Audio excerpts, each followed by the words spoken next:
Yo, yo, yo, you're listening to Emily Wallace on Leith FM. This is a half-hour hip-hop show, and that was DJ Yoda playing around featuring the Jungle Brothers.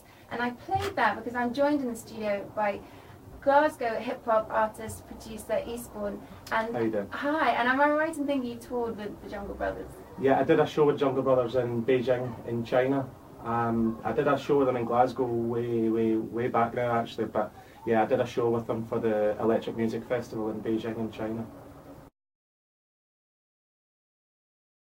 Good stuff. And you kind of do a collaboration with DJ Switch, is that right? So how does that work? I mean, do you do the lyrics and he does the beats? Well, we've got I've got the guy Switch I used to go to school with, and so he still does some cutting for me and stuff, and he's making tunes and stuff. He still stays through here on the East Coast, but I've got friends on the West Coast as well that do tracks for me. I've got Bill Breaks on the East Coast that does tracks for me, and Vadim has done a couple of tracks for me and stuff. I've got an EP that I'm working on with DJ Vadim just now, and of course my man 13th Tribe, who's doing a lot of stuff for me just now, and my man Kazil down in England, who's originally from Aberdeen, who's doing tracks for me, and I'm doing some work with American acts just now that I'm kind of trying to keep on the down low, but it's really hard not to.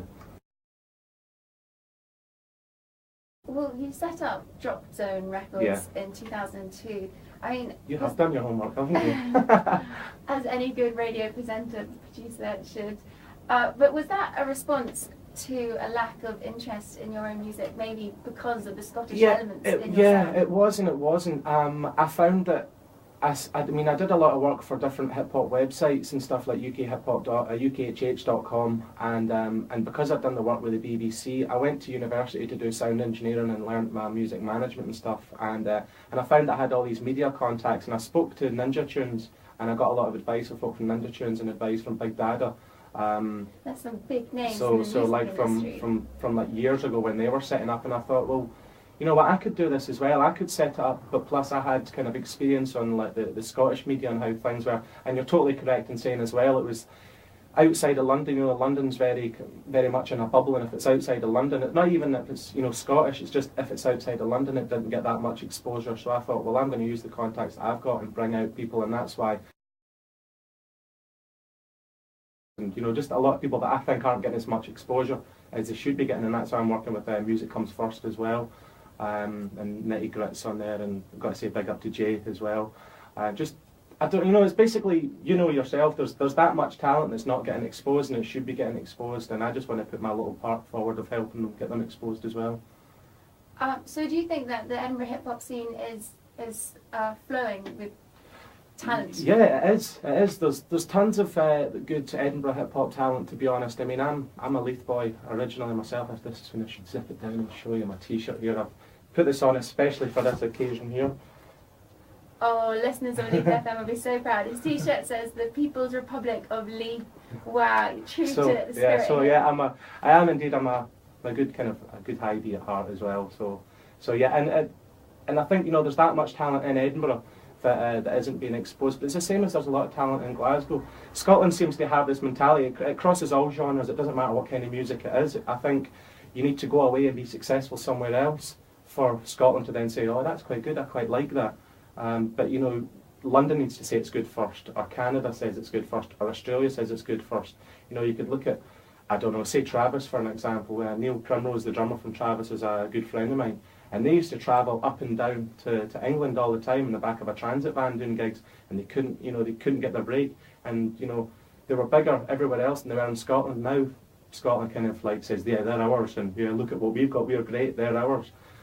But they made it big somewhere else, and it's not what I am doing, but it's kind of what I'm trying to do as well. With my shows in Australia and Canada and China and Japan and getting all about, going to Sydney and having people in the front row knowing the words of your tunes is amazing. But do a show in, the Arches in Glasgow, and people are like, who's that?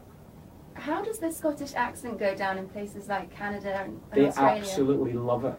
They absolutely love it. The only place that has a problem with it is Scotland. The only place that has a problem with it. I was going to say, that was one of the big controversies. Whenever I talk about hip-hop with fellow musos, they always say, oh, Scottish hip-hop, I hate it when they use the Scottish accent. It just what do they expect us to use? What do they want us to use? Because at the end of the day, Scottish people are warrior poets, and Scottish people were poets from way back at the beginning of time, you know, when Adam saw Eve in the garden. Do you know what I mean? There was Scottish poets there, I'm sure, you know, there was probably some Scottish guy writing a poem about it at the time, you know. And at the end of the day, there's so much made of this, keep it real, and what's the best thing of keeping it real is speaking in your own accent, rapping in your own accent and stuff, you know. I'm not saying come out like the Proclaimers, but what I am saying is don't come out like, I don't know, Paolo Nutini, who's a Scottish Italian, sings in an American accent. Never know, would you? You know, like why would you sing in an American accent? But so many singers, Amy MacDonald sings in you know, where's that voice coming from? That's not a Scottish accent. I'm not saying sound like the Proclaimers, but I'm saying be true to yourself and sound like yourself. Because to be honest, if you came to Dropzone Records with a demo and you weren't like rapping in your own accent, then it, you know, it goes in the filing cabinet and labelled bin. Well, you heard it here on Leith FM, wise words. If you just tuned in, I'm Emily Wallace, and this is the Hip Hop Show, and I'm joined in the studio by Eastborn, and we've been talking about your sound quite a lot. Now let's hear it. Do you want to introduce the track that you brought along? Yeah, this is one of the tracks. It's going to be on Bill Breaks' mix CD. It's a remix of one of my tunes that was played for, it was actually recorded with, well, not with, but for George Galloway and Tommy Sheridan when we opened the one of the socialist conferences in Glasgow. So this is called Carry Costa Tower Blocks, is the Bill Breaks remix.